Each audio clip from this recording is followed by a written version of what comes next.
सबसे पहले हम इस चैप्टर में डिस्कस करेंगे वर्क को। वर्क क्या चीज होती है? Pay attention. हमारे पास एक सरफेस है, उस पर हमने एक ऑब्जेक्ट रखा, उस ऑब्जेक्ट के ऊपर हमने एक फोर्स लगाया। ठीक है, फोर्स लगने की वजह से ये ऑब्जेक्ट एक पॉइंट से दूसरे पॉइंट तक क्या हो गया? डिस्प्लेस हुआ in the direction of force. It is displace from point A to point B.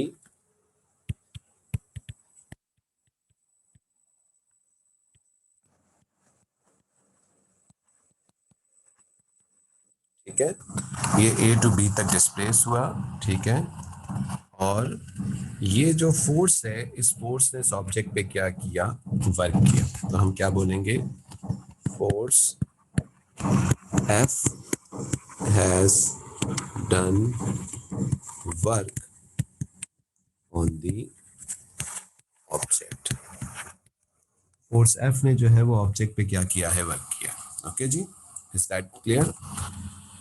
तो इसी चीज को देखते हुए हमने वर्क की डेफिनेशन बनाई। वर्क क्या होता है? Work is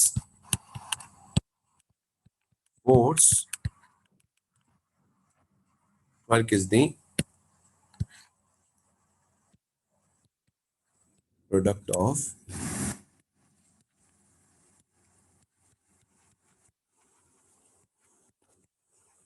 force and displacement in the direction of force। ठीक है जी, तो हम वो डिस्प्लेसमेंट को लेंगे, उस डिस्प्लेसमेंट को लेंगे जो डिस्प्लेसमेंट फोर्स की डायरेक्शन में होगी। जैसे कि ये डिस्प्लेस हुआ है इस साइड पे, राइट साइड पे, और फोर्स भी राइट साइड पे लगी है। तो बेसिकली हम इस डिस्प्लेसमेंट को लेंगे और यहाँ जो फॉर्मूला बनेगा वर्क का वो होगा F इंटू एस। ठीक है जी, this is work.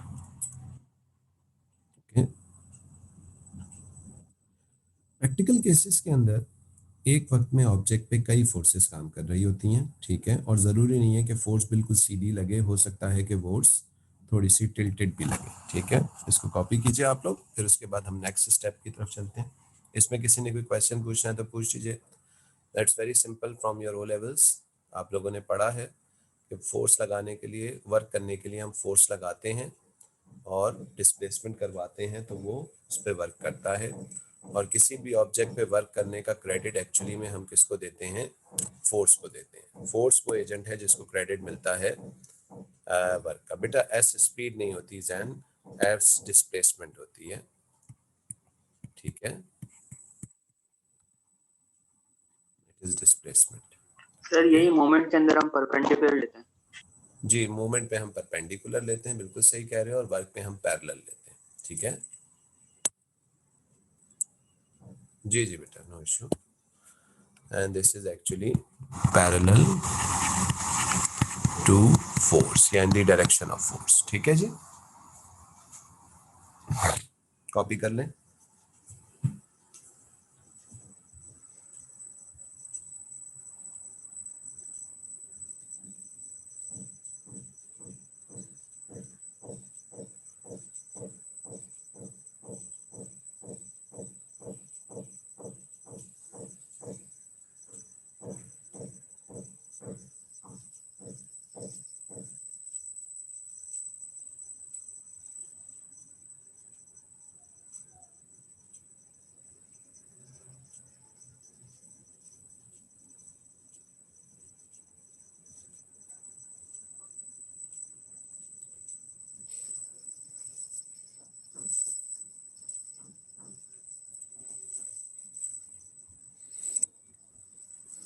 Ji, copy हो गया ये?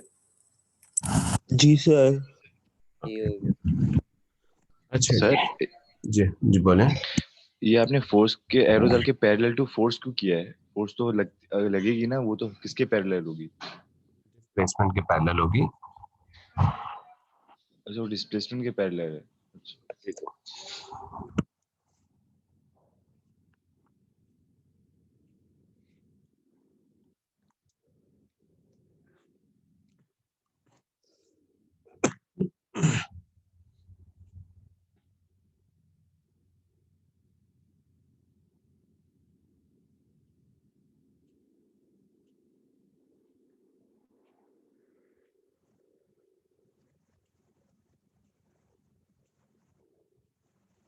सर कॉपी हो गया। ठीक है, ओके मिरान। अच्छा जी, नेक्स्ट इज, अगर हमारे पास एक बॉक्स एक सरफेस पे पड़ा हुआ है और हमने फोर्स इस पे ऐसे अप्लाई की, ठीक है, और इस ऑब्जेक्ट को हमने इस डायरेक्शन में डिस्प्लेस किया, पॉइंट P से पॉइंट Q तक, ठीक है जी। तो ये हमारी डायरेक्शन ऑफ डिस्प्लेसमेंट है, ठीक है जी, ये हमारी डायरेक्शन ऑफ डिस्प्लेसमेंट है। तो to calculate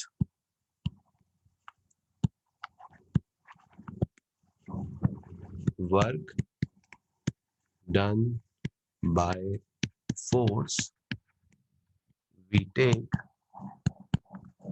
the component of force which is parallel to displacement. हमें आई थिंक अब तुम्हारे पास और बात तुम्हारी क्लियर हो जाएगी, तुम जो पूछ रहे थे। तो हम हमेशा वो फोर्स लेंगे जो डिस्प्लेसमेंट के पैरेलल है, वो हमारे पास क्या कर रही होगी, वर्क कर रही होगी ऑब्जेक्ट पे, ठीक है। यानी अगर मैं यहाँ पे इस फोर्स के दो कंपोनेंट्स बनाऊं, एक कंपोनेंट हो जाएगा ये विच इज Fx, और एक कंपोनेंट हो जाएगा ये जिसको हम कहेंगे Fy, ठीक है। Fy और डिस्प्लेसमेंट एक दूसरे के कैसे हैं, परपेंडिकुलर है, तो हम कहेंगे नो वर्क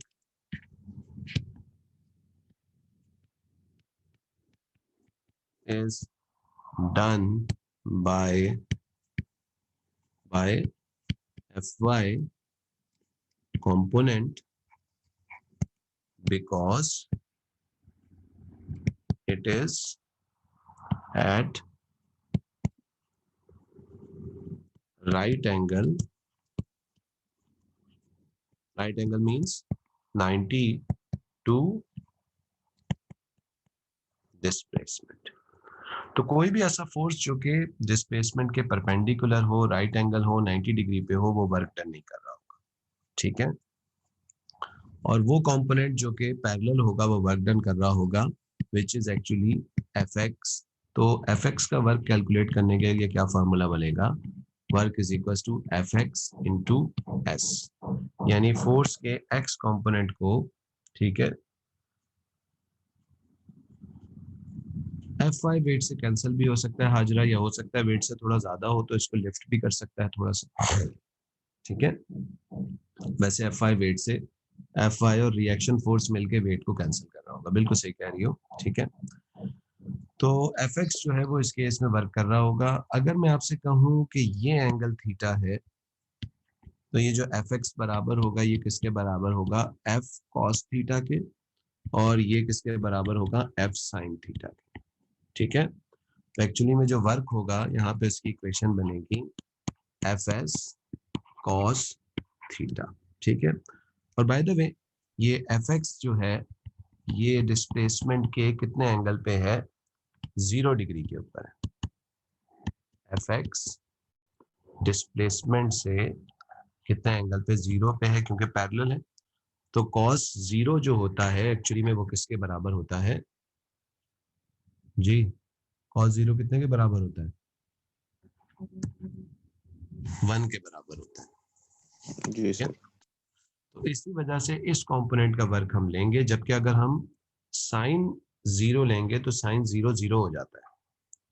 साइन 0 0 होने का मतलब ये है कि उसका वर्क डन कितना हो जाएगा, 0 हो जाएगा, ठीक है जी। बड़ी सर जी सिंपल आपने क्या लैंग्वेज में बताया, बता सकते हैं? ये मैं दोबारा से बता देता हूँ, चलें। वो कंपोनेंट, ठीक है, मैं मैथ्स नहीं, मैं फिजिक्स से बताता हूँ। वो कंपोनेंट सिंपली जो डिस्प्लेसमेंट के पैरेलल होगा वो वर्क कर रहा होगा, उसका वर्क कैलकुलेट होगा, और जो फोर्स का कंपोनेंट डिस्प्लेसमेंट के परपेंडिकुलर होगा उसका वर्क 0 होगा, वो ऑब्जेक्ट पे वर्क नहीं कर रहा होगा। दैट सिंपल एज दैट, ठीक है जी, ज़्यादा कहानी में पढ़ने की ज़रूरत नहीं। और क्योंकि यहाँ Fx का कंपोनेंट वर्क कर रहा है तो हम सिंपल ये बोलेंगे कि Fx किसके बराबर है, F cos थीटा के, तो वर्क का इसके इसमें फॉर्मूला हो सकता है Fs cos थीटा, ठीक है जी। चलें इसका एक सर छोटा सा, जी बोलें। अगर एफ वाई कैंसिल आउट नहीं करेगा फिर तो डायरेक्शन चेंज भी हो सकती है ना। बिल्कुल चेंज हो सकती है, ऊपर की तरफ भी जा सकता है, तो फिर वो भी वर्क कुछ ना कुछ कर रहा होगा। अच्छा, लेट्स से ये डिस्प्लेसमेंट कितनी है 10 मीटर्स की, एफ की वैल्यू आपको गिवन है 10 न्यूटन्स और ये एंगल आपको गिवन है 20 डिग्रीज का। तो बताइए कि इस फोर्स ने 10 न्यूटन की फोर्स ने कितना वर्क किया इस ऑब्जेक्ट में। पहली बात तो ये बताइए कि क्या 10 न्यूटन के पूरे फोर्स ने ऑब्जेक्ट पे वर्क किया? नो। नो, सिर्फ उसके कौन से कंपोनेंट ने किया? F x. एक्स कंपोनेंट, बिल्कुल सही है, एक्स कंपोनेंट ने किया। और उसका वर्क कैलकुलेट करने के लिए आप फॉर्मूला लगाएंगे एफ एस कॉस थीटा का, यानी W is equals to 10 multiply by 10 cos 20। क्या आंसर आ रहा है इसका? सर 94 93.96। 94 जूल्स। ठीक है, वर्क का जो यूनिट होता है वो होता है जूल, जिसका सिंबल हमारे पास है J। ठीक है, बेस यूनिट में ये होता है kg m2s-2, this is in the form of base unit. और ये कैसी क्वांटिटी है वर्क? तो work is a scalar quantity. ठीक है, ठीक है, it is a scalar quantity which means इसकी कोई डायरेक्शन नहीं होती, या डायरेक्शन होने से इस पे कोई फर्क नहीं पड़ रहा होता।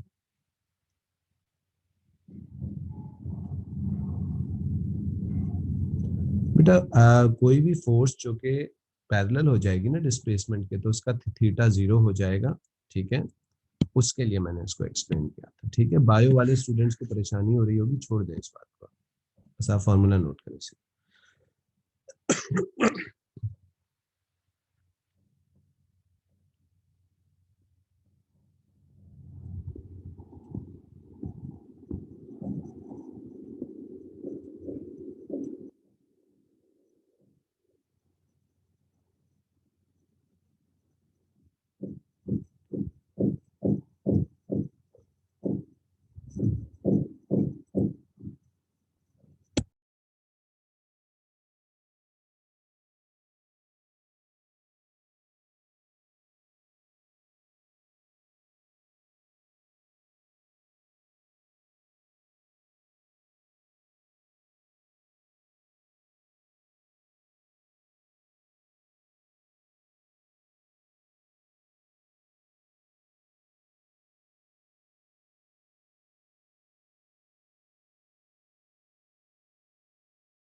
जी, हो गया ये copy?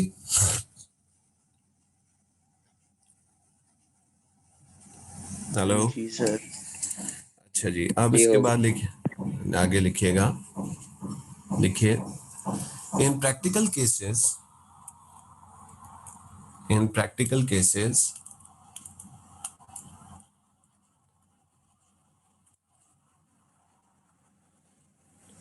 single force is not acting on the object, single force is not acting on the object। Practical cases में ऑब्जेक्ट के ऊपर कोई सिंगल फोर्स काम नहीं कर रहा होता। इन practical cases single force is not acting on the object, at the same time many forces are acting on it, at the same time many forces are acting on it, many forces are acting on it practical cases में कोई single force object पे काम नहीं कर रहा होता, बल्कि बहुत सारे फोर्सेस एक साथ ऑब्जेक्ट पे काम कर रहे होते हैं. Some of these forces are doing work on the object, बल्कि आप इसको इस तरह लिखिएगा, some of these forces are acting are working, sorry, some of these forces doing positive work on the object. Some of these forces doing positive work on the object. Some of the forces are doing negative work on the object. Some of the forces are doing negative work on the object.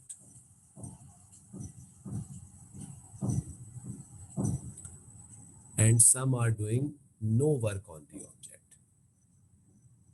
And some are doing no work on the object. तो बच्चों, practical cases में हम जब किसी object को देखते हैं तो उस ऑब्जेक्ट पे एक वक्त में कई फोर्सेस काम कर रहे होते हैं. ठीक है जी, एट अ टाइम उस पे कई फोर्सेस काम कर रहे होते हैं. ठीक है, इसमें से कुछ फोर्सेस जो है वो ऑब्जेक्ट पे वर्क कर रहे होते हैं और कुछ फोर्सेस ऑब्जेक्ट पे वर्क नहीं कर रहे होते. ठीक है जी, जैसे कि फॉर एग्जांपल हमारे पास एक ऑब्जेक्ट पे हमने ऐसे फोर्स लगाया, फॉरवर्ड, डाउनवर्ड भी इसके ऊपर एक फोर्स लग रहा होता है, जिसको हम क्या बोलते हैं भाई, बताइएगा जरा. वेट. वेट. बिल्कुल बिल्कुल सही कहते हैं, हम उसको वेट बोलते हैं. तो डाउनवर्ड हमारे पास ऑब्जेक्ट पे वेट लग रहा होता है. अच्छा जी, जमीन हमारे ऑब्जेक्ट पे एक रिएक्शनल फोर्स लगा रही होती है इस तरह से, और हमारे पास बैकवर्ड भी एक फोर्स लग रहा होता है जब ऑब्जेक्ट चल रहा होता है, जिसको हम क्या बोलते हैं, फ्रिक्शन, है ना. This is forward force, this is weight, या वेट को हम बोलते हैं gravitational force. This is normal reaction force, and this is frictional force. ठीक है जी. अब इसमें से कुछ फोर्सेस जो हैं हमारे ऑब्जेक्ट पे वर्क कर रहे हैं, कुछ फोर्सेस ऑब्जेक्ट पे वर्क नहीं कर रहे हैं. जैसे कि फॉर एग्जांपल अगर मैंने इस ऑब्जेक्ट को इस पॉइंट से, ठीक है, डिस्प्लेस किया इस पॉइंट, ठीक है जी, कहां से कहां तक मैंने इसको डिस्प्लेस किया, ए से लेके बी तक. ओके, तो ये बॉक्स जो है हमने डिस्प्लेस कर दिया है ए से लेके बी तक, यहाँ पे ले आए हम इसको. ठीक है, so this is our displacement. चलिए, अब सबसे पहले अगर हम बात करें फॉरवर्ड फोर्स की, क्या फॉरवर्ड फोर्स ने इस ऑब्जेक्ट पे कोई वर्क किया है? Yes. बिल्कुल, इसने कुछ ना कुछ वर्क किया है. ठीक है, तो हम कहेंगे फॉरवर्ड फोर्स ने ऑब्जेक्ट पे कैसा वर्क किया है, कैसा वर्क किया, पॉजिटिव वर्क किया है. ठीक है, अच्छा जी, उसके बाद नॉर्मल रिएक्शन फोर्स, क्योंकि डिस्प्लेसमेंट के कैसे एंगल पे आ रही है, 90 डिग्री के ऊपर, तो क्या इसने कोई वर्क किया? नहीं. No Zero. Work is done. इसकी वजह से कोई वर्क नहीं हुआ ऑब्जेक्ट पे. What about this one, weight, क्या वेट और डिस्प्लेसमेंट परपेंडिकुलर आ रहे हैं? यस, तो इसका भी हम कहेंगे नो वर्क इज डन. इसने भी ऑब्जेक्ट पे किसी किस्म का कोई वर्क नहीं किया. ठीक है जी, नहीं अजान, work is a scalar quantity. Okay, अच्छा, Fx10 नहीं था बेटा, वो F10 था. अच्छा, फ्रिक्शनल फोर्स ने ऑब्जेक्ट पे कैसा वर्क किया? तो by the way frictional force हमारी डिस्प्लेसमेंट के अपोजिट डायरेक्शन में है, तो हम कहेंगे फ्रिक्शनल फोर्स ने इस पे कैसा वर्क किया? Negative. नेगेटिव वर्क किया. ठीक है जी, work done by the frictional force is negative. ठीक है जी, तो इसने नेगेटिव वर्क किया. सर अगर object was moving on the left side, तो तो फिर फ्रिक्शन फोर्स नेगेटिव ही रहेगी फिर भी। नहीं, लेकिन आपके पास क्या नाम है तुम्हारा, क्या नाम है तुम्हारा, उसामा। उसामा। उसामा, हाँ। उवैस बोलने लगता हूँ, तुम्हारे बड़े भाई का नाम याद आता है हैं? वैसे Usama is my is the second generation है ना। तुम्हारा बड़ा भाई उसामा पढ़ वो उवैस पढ़ के गया है मुझसे, जी इसलिए जी। उसका बार बार जबान पे नाम आता है। खैर, सो एक्चुअली में उसामा, फ्रिक्शन फोर्स तो जब अगर लेफ्ट पे जाएगा तो फ्रिक्शन फोर्स तो फिर राइट पे आ जाएगी ना। तो वो पॉजिटिव कहेंगे उसको या नहीं, फ्रिक्शन का फोर्स तो नेगेटिव ही होता है हमेशा। नेगेटिव? हाँ, जी। फ्रिक्शन का फोर्स हमेशा नेगेटिव होता है। अगर लेफ्ट पे हम डिस्प्लेसमेंट कर रहे होते तो लेफ्ट साइड की फोर्स का वर्क पॉजिटिव होता है, और फिर फ्रिक्शन राइट पे आती तो उसका वर्क नेगेटिव तो कहलाता। जहाँ पे वर्क हो रहा है उसके ऑपोजिट अगर कोई भी फोर्स आए तो वो नेगेटिव होगी। हाँ, नेगेटिव वर्क का मतलब क्या है वो भी मैं भी समझाता हूँ, नेगेटिव वर्क का मतलब क्या है वो भी मैं भी बता रहा हूँ, ठीक है। ठीक है ठीक अच्छा है। अच्छा, लेट्स से, अब बड़े ध्यान से सुनना। लेट्स से हमारे पास जो डिस्प्लेसमेंट हुई है वो कितनी हुई है, 20 मीटर्स की, और हमारा फॉरवर्ड फोर्स कितना है, 10 न्यूटन्स का। तो अगर मैं तुमसे बोलूं कि work done bye forward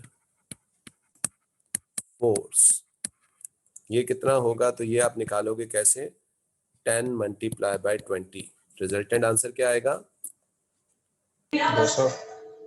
200 joules. 200 200। Joules, ठीक है जी, 200 जूल्स आएगा। अच्छा जी, उसके बाद नॉर्मल रिएक्शन फोर्स का और वेट का तो कोई वर्क ही नहीं है, इसलिए उसको छोड़ देते हैं। मान लीजिए फ्रिक्शन फोर्स हमारे पास कितनी गिवन है, 5 न्यूटन्स।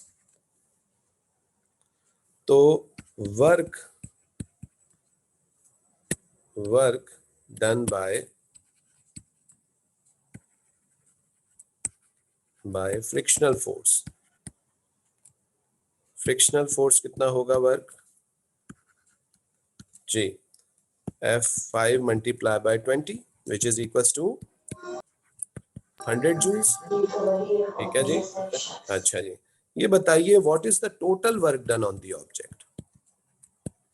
100।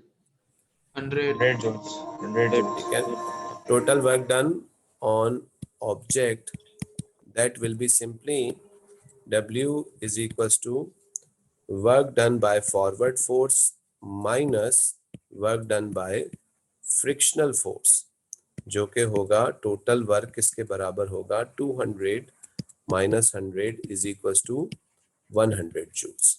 ओके, तो ये हमारे पास वर्क को कैलकुलेट करने का तरीका। Yes Meena, we can put the negative sign with it, बिल्कुल सही है, हम यहाँ माइनस का साइन लगाएंगे। अच्छा जी, अब मैं एक बड़ा प्रैक्टिकली सवाल करता हूं तुमसे। एक्चुअली में इस ऑब्जेक्ट पे टोटल फोर्स फॉरवर्ड है कितना,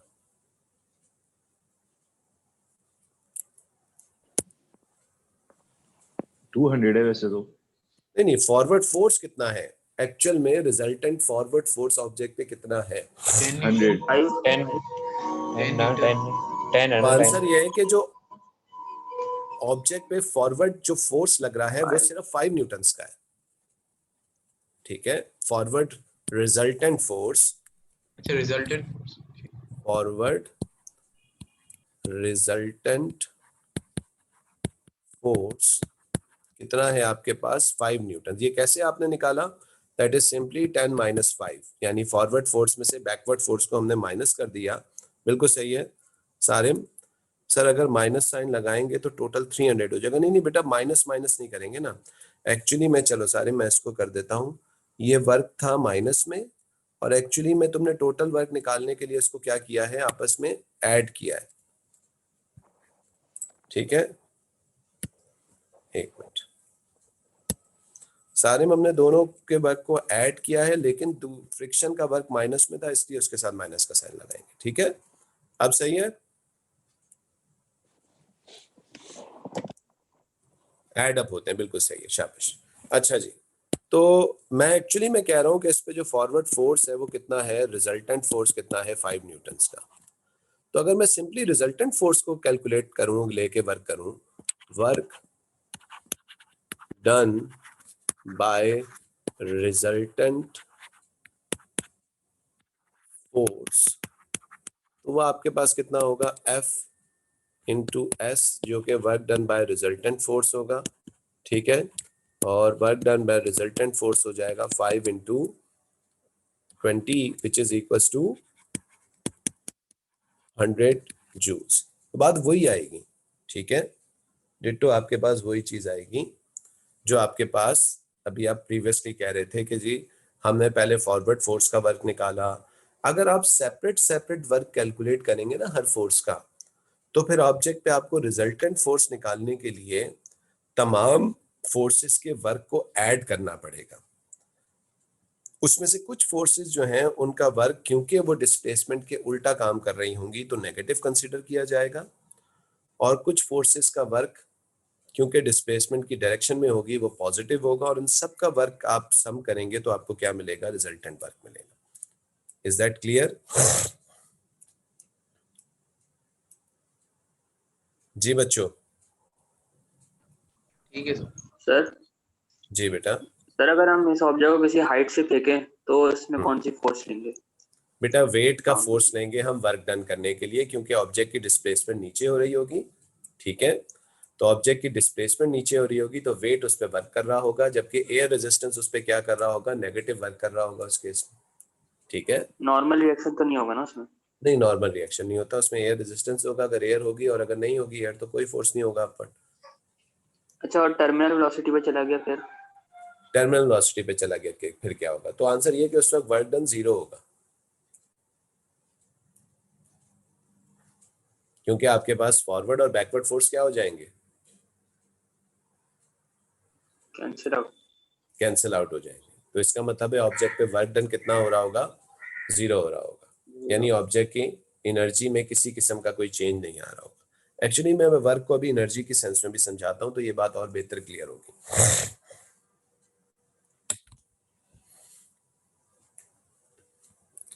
अच्छा जी, किसी ने कोई सवाल करना है इसमें? आयशा, हसन, अब्दुल्ला, नूर, कुरत, विराट, जारा, वलीद, यारिफ, कोई क्वेश्चन करना है किसी ने?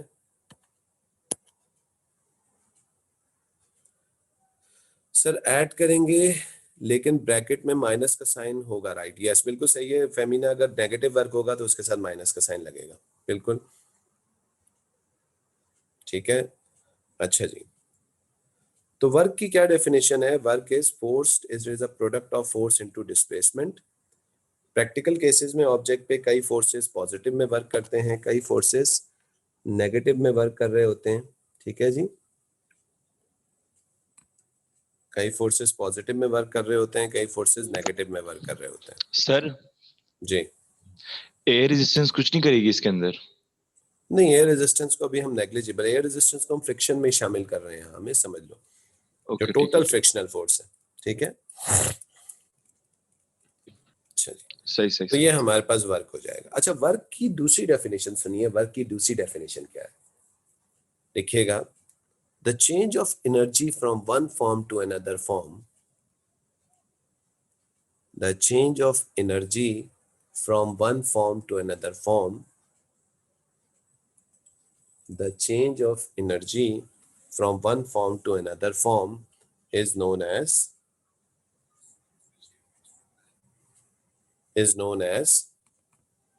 work done, is known as work done। तो बच्चों, एनर्जी का एक फॉर्म से दूसरी फॉर्म में कन्वर्ट होने वाले प्रोसेस का नाम क्या होता है? एक्चुअली में प्रोसेस का क्या नाम होता है? कंजर्वेशन। वर्क डन होता है, उस प्रोसेस का नाम वर्क डन होता है। जब हम एनर्जी को एक फॉर्म से दूसरी फॉर्म में कन्वर्ट करेंगे तो आपके पास क्या हो रहा होगा? वर्क हो रहा होगा। आप में से किसी ने ये सवाल नहीं किया सर ये नेगेटिव वर्क हो रहा है तो इस नेगेटिव वर्क से क्या हो रहा है, या एनर्जी किस फॉर्म से किस फॉर्म में कन्वर्ट हो रही है? सर काइनेटिक एनर्जी से हीट मतलब एनर्जी। बिल्कुल सही कह रही हो, शाबाश, काइनेटिक एनर्जी से हीट प्रोड्यूस। देखो एक्चुअली में जो हमने फॉरवर्ड फोर्स लगाया है वो ऑब्जेक्ट पे कितना वर्क कर सकती थी, टोटल वर्क वो कितना कर सकती थी? 200 जूल का वर्क कर सकती थी, है ना। लेकिन Yes.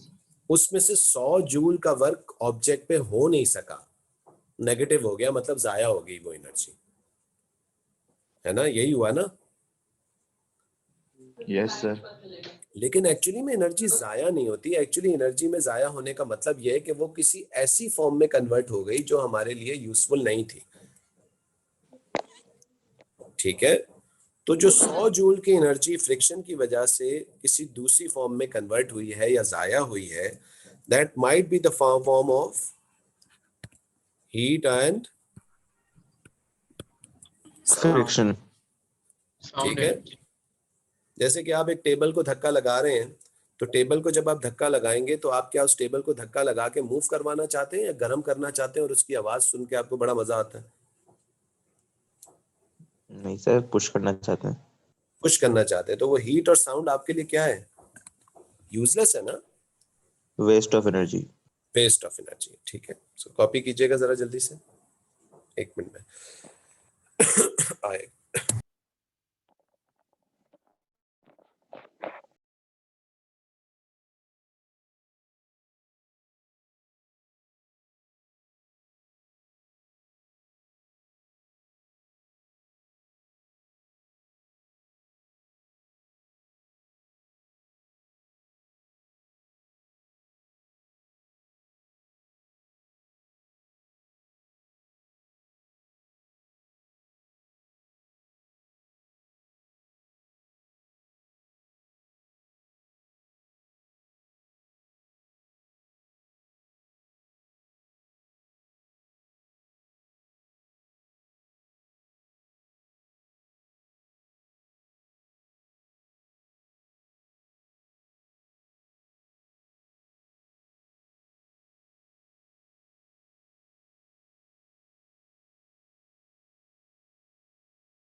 जी, नोट डाउन कर लिया इसको आप लोगों ने?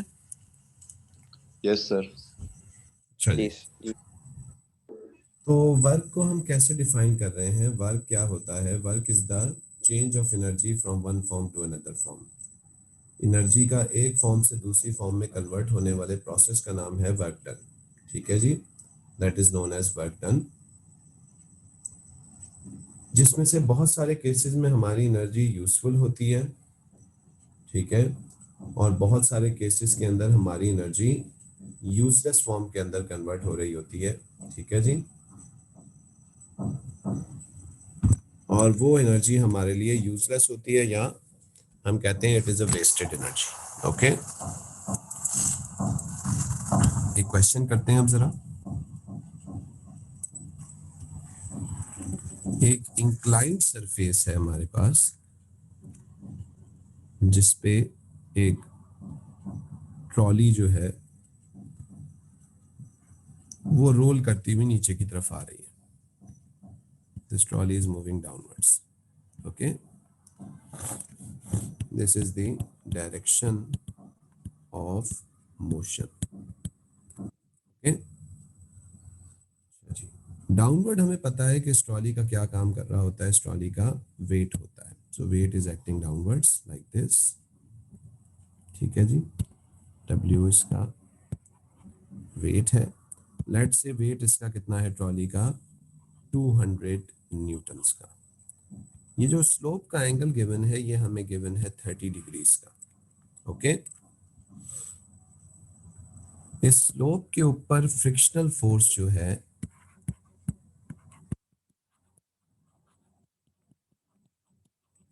ठीक है, फ्रिक्शनल फोर्स कुछ काम कर रहा है और वो जो फ्रिक्शनल फोर्स है वो हमारे पास कितना है, 50 न्यूटन्स का। ठीक है जी, कितना फोर्स है, 50 न्यूटन्स का। सर ये ट्रॉली के ऊपर फ्रिक्शनल फोर्स क्यों लग रहा है? टायर या जो व्हील है इसका वो तो मूव कर जाएगा। क्या कह रहे हैं? ट्रॉली के ऊपर फ्रिक्शनल फोर्स क्यों लग रहा है? जमीन फ्रिक्शनल के फोर्स तो ऊपर, फ्रिक्शनल जमीन के फोर्स तो ऊपर तब लगता है ना जब सरफेस भी मूव ना करना चाह रहा है और ऑब्जेक्ट भी मूव ना करना चाह रहा है। ये तो व्हील है, ये गोल घूम जाएगा, रोटेट हो जाएगा आगे। आपकी गाड़ी के टायर में फ्रिक्शन फोर्स होता है क्या? रोड रोड ग्रिप कैसे मिलती है हमें? फ्रिक्शन की वजह से।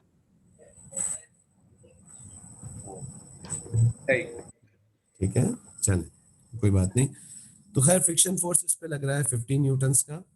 और ये ट्रॉली जो है ये कितना डिस्टेंस मूव की है स्लोप में, या ये A to B मूव की है, A to B आई है, पूरे का पूरा डिस्टेंस आई है। ओके, A to B आई है, जिसमें ये हाइट आपको गिवन है कितनी,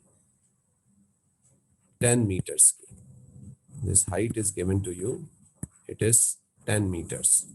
ठीक है जी, तो आपने क्या कैलकुलेट करना है, कैलकुलेट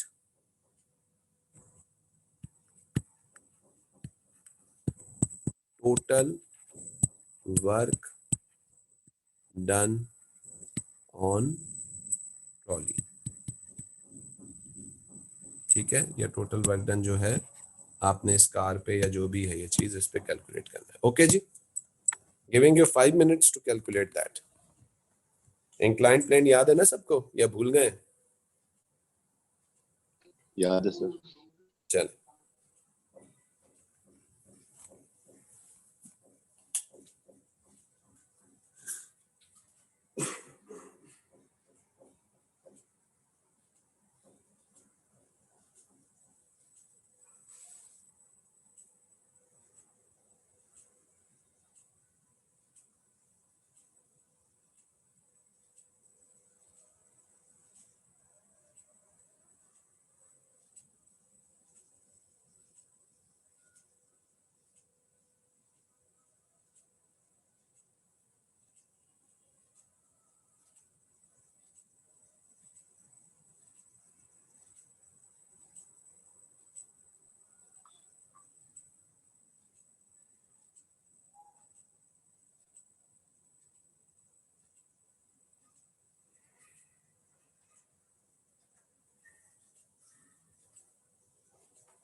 जी क्या आंसर आया भाई?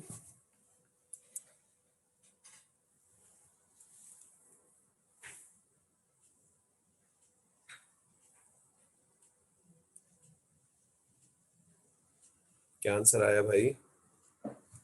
Hello,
8 kilo joules. अच्छा जी,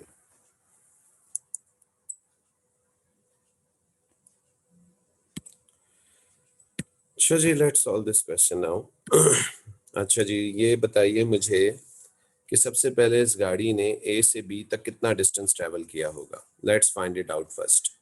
ओके, तो ये डिस्टेंस कैसे निकला होगा? 20 कर रहा है, साइन साइन 20 आ रहा है साइन लॉ से, वो साइन से।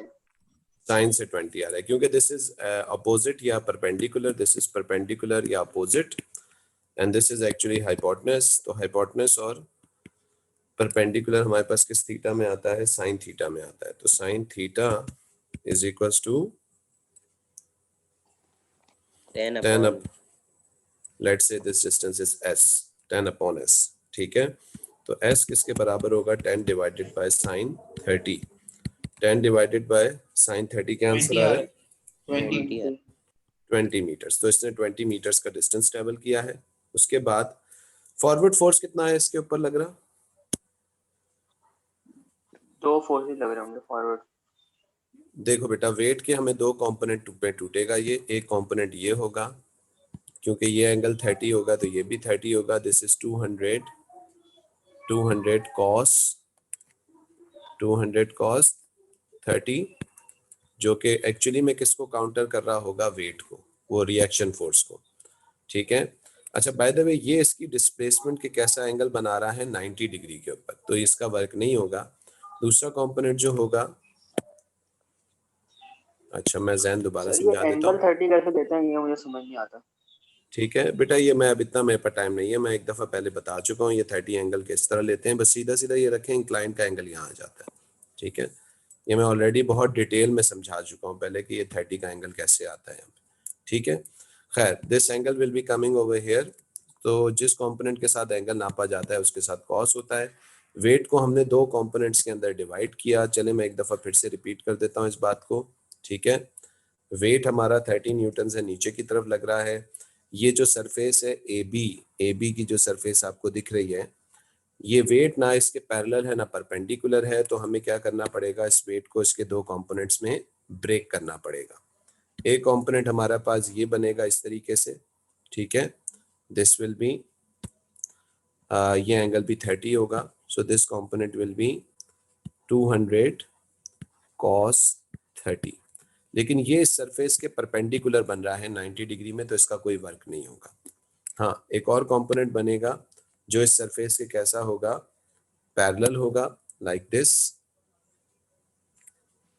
ठीक है जी, और ये कंपोनेंट जो होगा वो होगा 200 sin 30 हो जाएगा।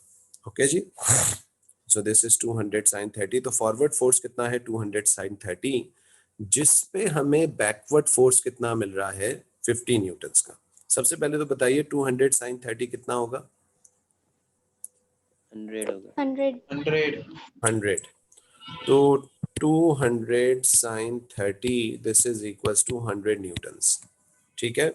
यानी फॉरवर्ड फोर्स हमारे पास है 100 न्यूटन्स का, ठीक है, और बैकवर्ड फोर्स हमारे पास कितना है 50 न्यूटन्स का। और अब हमें इसका वर्क कैलकुलेट करना है। तो सिंपली हम क्या करते हैं, या तो आप positive work negative work separately calculate करके उसको माइनस कर लें, या डायरेक्ट इन दोनों फोर्सेस का रिजल्टेंट निकाल लें। क्या आएगा रिजल्टेंट इसका? 50 50 आएगा। न्यूटन्स, 50 आएगा। और इसने कितना डिस्टेंस ट्रेवल किया है ए से लेके बी तक? 20 का। तो 50 इंटू 20 क्या हो जाएगा हमारे पास? 1000 आ गया। 1000 1000 work is equals to force into displacement, work is equals to 50 into 20 which is equals to 1000 joules. ये 1000 जूल्स का वर्क होगा।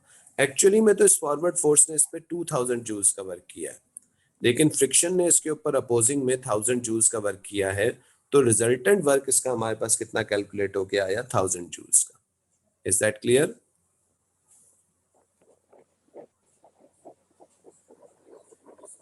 Yes sir, got it. ठीक है, इसको कॉपी कीजिएगा।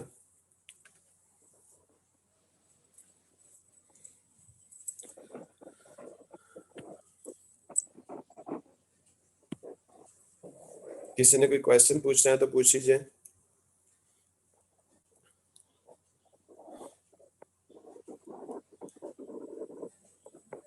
Any questions, students?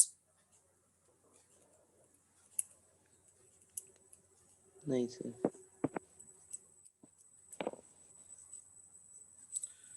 तो वर्क क्या होता है? वर्क हमारे पास change of energy from one form to another form का नाम है। जब हमारे पास एनर्जी एक फॉर्म से दूसरी फॉर्म में कन्वर्ट होती है तो उसको हम वर्क कहते हैं, ठीक है। एनर्जी लॉस नहीं होती कभी भी, एनर्जी किसी दूसरी फॉर्म में कन्वर्ट होती है जो हमारे लिए नॉन यूजफुल फॉर्म होती है, और उसको हम अपना लॉस्ट वर्क या लॉस्ट एनर्जी कंसिडर कर रहे होते हैं। जैसे कि यहाँ पे फ्रिक्शन ने यकीनन यहाँ पे हीट प्रोड्यूस की होगी, और इस हीट की वजह से आपके पास कुछ एनर्जी जो है वो नॉन यूजफुल फॉर्म के अंदर कन्वर्ट हुई है, ठीक है। वर्क की सिंपल डेफिनेशन है, it is a product of force into displacement, ठीक है। और वर्क की जो बड़ी अंडरस्टैंडिंग वाली पॉइंट है वो ये है कि work is simply change of energy from one form to another form. बहुत ज्यादा लैंग्वेज में अगर मैं बोलूं, किसी भी एनर्जी का एक फॉर्म से दूसरी फॉर्म में कन्वर्ट होने के लिए जो प्रोसेस है उस प्रोसेस का नाम है वर्क डन, ठीक है। और ये जो लॉस होते हैं एनर्जी वो हीट साउंड में ही होती है ना? ज्यादातर हीट और साउंड में भी होता है, लेकिन अगर हम वेल्डिंग कर रहे हैं ना, वेल्डिंग के अंदर वो हीट हमारे लिए यूजफुल होती है और लाइट जो है वो यूजलेस होती है, अच्छा ठीक है ना। तो डिपेंड करता है, जरूरी नहीं है कि हर दफा हीट बेचारी बुरी है। हीटर हम चलाते हैं कमरे में। ये जो अभी आज आपने एग्जांपल करवाई है कार वाली, इसमें हीट और साउंड दोनों लॉस हो रही है ना? जी बिल्कुल, हीट और साउंड दोनों लॉस हो, ठीक है।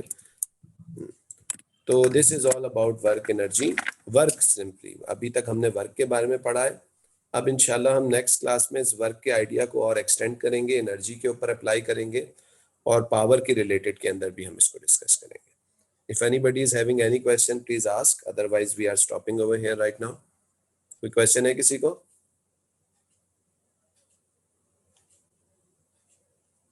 Any question? नहीं सर।